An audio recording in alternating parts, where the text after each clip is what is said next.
ఓం మహాగణాధిపతయే నమః. ఓం గురుభ్యో నమః. ఓం శ్రీమాత్రే నమః. పరమేశ్వర స్వరూపమైనటువంటి జ్యోతిష, వాస్తు మరియు ఇతర అనేకమైనటువంటి శాస్త్రములను మనకు అందించినటువంటి మహర్షులకి నమస్కారం. హయగ్రీవ హయగ్రీవ హయగ్రీవేతి యో వదేత్ తస్య నిస్సరసేవాని జహ్నుకన్యా ప్రవాహవత్.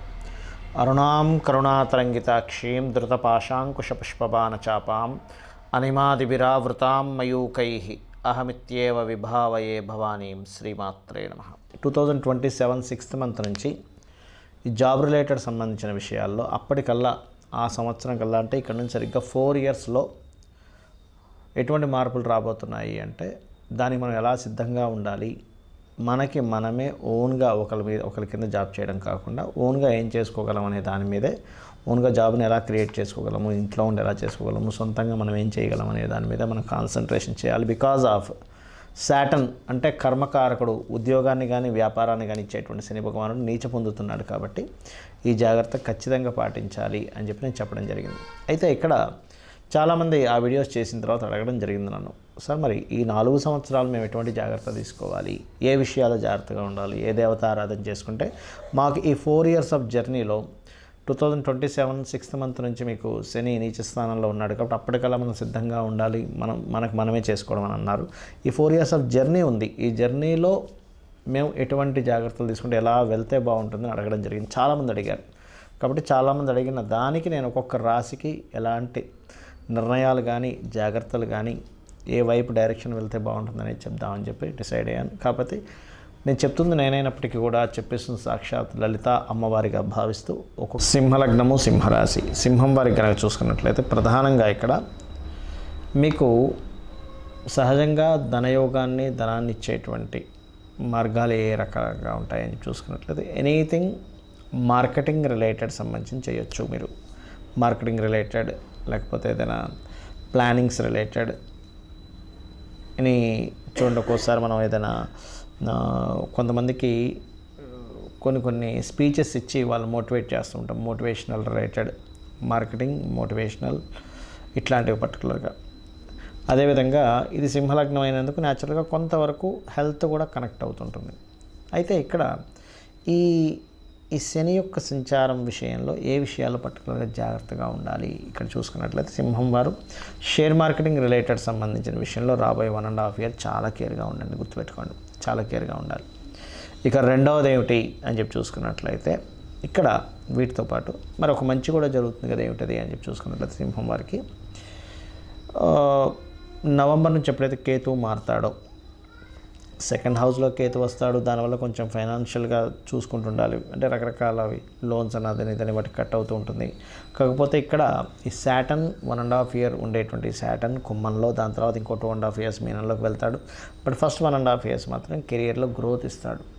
ఇక్కడైతే కెరియర్లో గ్రోత్ బాగుంది కదా ఇక్కడే ఉండిపోతాము అది అనుకోకుండా మీరు మాత్రం ఖచ్చితంగా ఈ ఏదైతే గ్రౌండ్ వర్క్ చేసుకుంటూ 2027 6th మంత్ కల్లా శని నీచ స్థానంలో ఉంటున్నాడు. కాబట్టి ఆ స్థితి పర్టికులర్గా నేను మీకు గత వీడియోలో కూడా చెప్పాను, మనం ఓన్గా ఎస్టాబ్లిష్మెంట్ అనేటువంటిది పెంచుకోవాలనేటువంటిది. సో ఇక్కడ మనం చాలామంది చేసే మిస్టేక్ ఏంటంటే, ఇప్పుడు నేను సేఫ్గా ఉన్నాను కదా, సెక్యూర్డ్గా ఉన్నాను కదా, నేను ఇంకెక్కడ నేను అనవసరంగా ఇటు వెళ్ళకూడదు అనుకుంటాం. కానీ అదే మనల్ని ఇబ్బంది పెడుతుంది. గుర్తుపెట్టుకోండి. ఇది చేస్తూ మీరు నవగ్రహాల్లో పర్టికులర్గా కన్యవారు ఈ సింహరాశి వారు గుర్తుపెట్టుకోవాల్సింది ఏంటంటే, నవగ్రహాల్లో పర్టికులర్గా శని భగవానుడు మరియు శుక్ర శని గ్రహాల దగ్గర దీపారాధన చేయండి. సింహలగ్నం వారు సింహరాశి వారు చేస్తూ ఒక 9 ప్రదక్షిణాలు చేసుకొని అదే ఆలయంలో ఉన్నటువంటి వెంకటేశ్వర స్వామి కానీ అమ్మవారికి సంబంధించిందైనా పర్వాలేదు, లేదా ఆంజనేయ స్వామి ఆలయంలో ఉన్నా పర్లేదు, అక్కడికి వెళ్ళి ఒక 3 ప్రదక్షిణాలు చేసుకొని మీ యొక్క డిజైర్స్ ఏవైతే ఉన్నాయో, మీరు ఏదైతే ప్లానింగ్ అనుకుంటున్నారో, ఎందుకంటే మనం చెప్పుకున్నాం ఆల్రెడీ గత వీడియోలో 2027 6th మంత్ అనేది శని నిచ్చబడేటువంటి స్థానము. ఇది ఓన్ ఎస్టాబ్లిష్మెంట్స్. ఎందుకంటే మనం చూస్తూనే ఉన్నాం ఎలాంటి టెక్నాలజీస్ ఏ రకంగా మనకి అప్డేట్ అవుతున్నాయి, ఎలా మారుతూ ఉన్నాయో. కాబట్టి మీ యొక్క డిజైర్స్ గురించి మీరు థింక్ చేసినట్లయితే ఖచ్చితంగా బాగుంటుంది. అదేవిధంగా మరొక విషయం ఏంటంటే, ఇక్కడ సింహరాశి వారు ప్రత్యేకంగా రాస్యాధిపతి సూర్య భగవానుడు అవుతాడు కాబట్టి నిత్యము సూర్య నమస్కారాలు చేసుకున్నట్లయితే మరింత బాగుంటుంది. ప్రధానంగా ఇక్కడ చాలామంది అడుగుతున్నది ఇంకోటి ఏంటంటే, ఎన్ని రోజులు చేయాలి ఏ రెమెడీ అయినా, ఎన్నిసార్లు చేయాలి? ఇప్పుడు నేను మీకు మీ రాశిరీత్యా ఈ ఫలానా ప్రక్రియ చేయండి అని చెప్పాను. అయితే ఇక్కడ చాలామందికి రాశి లగ్నం తెలియని వాళ్ళు కూడా ఉంటారు. వాళ్ళు ఏం చేయాలి అంటే సింపుల్గా ఏమీ లేదు, వాళ్ళందరూ కూడా చేయవలసినటువంటిది శనివారాలు గుర్తుపెట్టుకోండి. సాటర్డేస్, పర్టికులర్గా సాటర్డేస్ లేదా బుధవారాలు లేదా శుక్రవారాలు, బుధ శుక్ర శని ఈ 3 గ్రహాలకి దీపారాధన చేయండి. ఇది మీకు లైఫ్ లాంగ్ ఒక మంచి రెమెడీగా పనిచేస్తుంది. ఏది నాకు డేట్ ఆఫ్ బర్త్ లేదు, టైం లేదు, నా రాశి నక్షత్రం ఏమీ తెలియదు అనేటువంటి వారు. అలాగే ఈ రెమెడీస్ ఏవైతే ఉంటాయో ఎప్పుడు గుర్తుపెట్టుకోండి, కంటిన్యూస్గా చేయండి. ఏదో ఒకరోజు చేశాను, 2 రోజులు మానేశాను, మళ్ళీ 4 రోజులు చేశాను అనుకుంటే మీకు అది ఆ రెమెడీ ఎట్టి పరిస్థితుల్లో పని చేయదు, గుర్తుపెట్టుకోండి.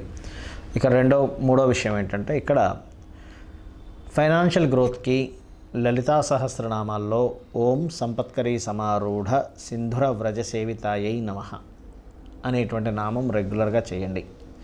చేస్తూ ఈ 4 years ఆఫ్ పీరియడ్లో ఏమవుతుంటుందంటే, మనం చేసే చిన్న చిన్న మిస్టేక్స్ వల్ల అప్పులు పెరుగుతాయి, మళ్ళీ అక్కడ ఇంకా ఇబ్బంది వస్తుంది. కాబట్టి అప్పులు తీరడానికి ఓం అపర్ణాయే నమః అనే నామస్మరణ చేయండి. ఇక ఈ రెండింటితో పాటు ముఖ్యంగా మీరు నేను ఇందాక చెప్పినట్టుగా నవగ్రహాల చుట్టూ ఏదైతే శుక్ర బుధ శని గ్రహాల దగ్గర దీపారాధన చేయమని చెప్పాను, అది ఎర్లీ మార్నింగ్ చేయొచ్చు, 6:30 to 7 or 8, మొత్తం మీద 11 o'clock లోపల చేయొచ్చు. అదేవిధంగా ఇక్కడ మరొక విషయం ఏంటంటే, గోశాల ఉన్నట్లయితే గోశాలకు వెళ్ళి పిడికెడు బెల్లం పెట్టండి. ఇవన్నీ ఏం చేస్తుంటాయంటే మీకు తెలియకుండానే శని యొక్క ప్రభావాన్ని తగ్గిస్తూ ఉంటుంది, అది గుర్తుపెట్టుకోండి. అదేవిధంగా మరొక విషయం ఏంటంటే, ఇంట్లో పొరపాటును కూడా మీరు వెస్ట్ వాల్ అంటారు, అంటే శని ఇచ్చేటువంటి రిజల్ట్స్లో మనకి అష్టదిక్కుల్లో నవగ్రహాలు ఉంటాయి. ఎలా అంటే ఈశాన్యానికి గురుకేతువులు, తూర్పుకి సూర్యుడు, ఆగ్నేయానికి శుక్రుడు, దక్షిణానికి కుజుడు, నైరుతికి రాహు, పడమరకి శని, వాయువ్యానికి చంద్రుడు, ఉత్తరానికి బుధుడు అని. శని స్థానం మనం ఇక్కడ ఏమని చెప్పుకున్నాము, పడమర స్థానం. ఈ పడమర భాగంలో పొరపాటున మీకు ఏదైనా బాత్రూమ్స్ కానీ ఉంటే వెస్ట్ సెంటర్లో ఫస్ట్ దానికి చుట్టూ ఒక చిన్న బ్రాస్ పట్టి లాంటిది వేయండి. ఎందుకంటే ఇక్కడ మనం అన్ని వేస్ నుంచి మనం శని యొక్క ప్రభావం బాగుండేలా చూసుకోవాలి. అలాగే రెండవ విషయం ఏంటంటే, మీరు లైఫ్లో గెయిన్స్ అండ్ ప్రాఫిట్స్ బాగా రావాలి మీ లైఫ్లో. ఎందుకంటే ఈ 4 years ఆఫ్ పీరియడ్లో మీరు మీకంటూ సొంత ప్రపంచాన్ని సొంతంగా క్రియేట్ చేసుకోబోతున్నారు, మీ ఓన్ వరల్డ్, ఎవరి మీద ఆధారపడకుండా. కాబట్టి ఏంటంటే ఇది క్రియేట్ చేసుకోవాలంటే ఫస్ట్ మీరు బెనిఫిట్ జోన్స్లో ఉండాలి ఎప్పుడు ఇంట్లో. అంటే బెనిఫిట్ జోన్స్ మీరు చేసే ఎఫర్ట్స్ కంటిన్యూ అవుతూ మీరు చేసేటువంటి ఎఫర్ట్ ఏదైతే ఉంటుందో అది సక్సెస్ అయ్యే జోన్లో ఉండాలి. అందుకని మీరు ఏం చేస్తారంటే, మీ యొక్క గృహంలో నైరుతి బెడ్రూమ్ ఉంటుంది, మీ అందరికీ తెలుసు, మాస్టర్ బెడ్రూమ్ అంటూ ఉంటారు. దాంట్లో వెస్ట్ వాల్ ఉంటుంది, వెస్ట్ వాల్ పడమర గోడ. వెస్ట్ వాల్ దగ్గర కూర్చొని మీరు చేసేటువంటి వర్క్స్ ప్రతిదీ కూడా చేయండి. అదేంటంటే డిజైర్స్ పాయింట్ అంటారు. ఆ వెస్ట్ వాల్కి, నైరుతి బెడ్రూమ్లో ఉన్న వెస్ట్ వాల్కి పర్టికులర్గా మీరు ఒక ఎల్లో కలర్ షీట్ మీద మీరు ఈ 4 years ప్రణాళిక ఏం చేయబోతున్నారు, because of that is the point of desires point అంటారు. దాని మీద చాలా క్లియర్గా రాయండి, చాలా స్పష్టంగా. ఫస్ట్ పేపర్ మీద రఫ్గా రాసుకొని దాని తర్వాత దాన్ని క్లియర్గా రాయండి. రాసి పెట్టుకోండి.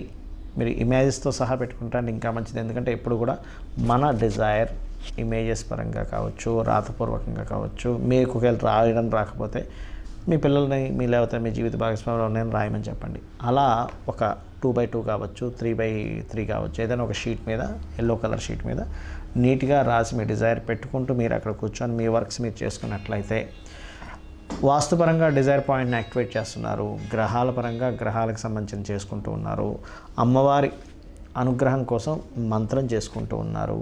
ఏదైతే ఇందాక నేను చెప్పానో ఖచ్చితంగా ఇవన్నీ కూడా ఏం చేస్తాయంటే క్లారిటీ, అంటే మీ యొక్క జీవితం ఎటువైపు వెళ్ళాలి ఆ క్లారిటీని ఇస్తుంది. ఈ యొక్క పరిహారాలు మీరు చేసుకుంటూ అమ్మవారి అనుగ్రహాన్ని మీరు పరిపూర్ణంగా పొందాలని మనస్ఫూర్తి కోరుకుంటూ శ్రీమాత్రే నమః.